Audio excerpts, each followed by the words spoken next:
अगोदर आपण असा वेळ काढत होतो, कुणाची तरी वाट पाहत असताना आपण स्थिर राहायचो. आपली चिडचिड होत नव्हती. जसं की आपण आता बसची वाट बघतोय. तर आत्ता जर वाट पाहत असेल, तर आपल्याला असं त्रास वाटतो वाट पाहणं. ती जी अगोदर आपल्याला वाट पाहण्याची जी सहनशीलता आहे आणि आत्ता जी वाट पाहण्याची सहनशीलता आहे, ह्याच्यामध्ये आता खूप फरक होत चाललाय. हे कशामुळे होतंय?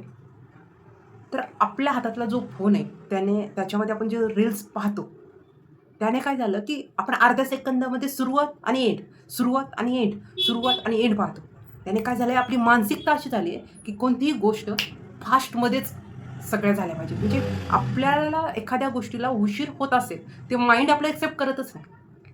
समजा जर आपण आता नेटचा काही इश्यू नसतोच, तरीसुद्धा आपण एखाद्याला कॉल लावला आणि तो जो कॉल वेळेत 2-3 रिंगमध्ये नाही उचलला, तर आपल्याला ऑटोमॅटिक असं चिडचिड व्हायला लागतं. जर होत असेल, तर प्लीज छोट्याशा पॉइंटकडे लक्ष द्या. थोडंसं शांत, रिलॅक्स मी झाले पाहिजे, या पॉइंटकडे लक्ष द्या. त्याने काय होईल माहिती आहे का? आपली चिडचिड कमी होईल आणि आपली स्वतःची चिडचिड कमी होत असेल, तर कोणतंच काम आपल्याला त्रासदायक नाही वाटेल. पण आपण स्वतःची खूप चिडचिड करून घेत असेल, सगळ्यांना ब्लेम करण्यात वेळ घालवत असेल, तर आपल्याला छोटंही काम खूप त्रासदायक वाटेल. बघा तुम्ही, आपल्यात जर स्ट्राँगपणा असेल, तर आपल्याला समोरचा व्यक्ती लगेच ब्लेम नाही करत. तो विचार करतो, आपण जर बोललो तर आपल्याला ह्याच्याकडून बोलणे बसतील.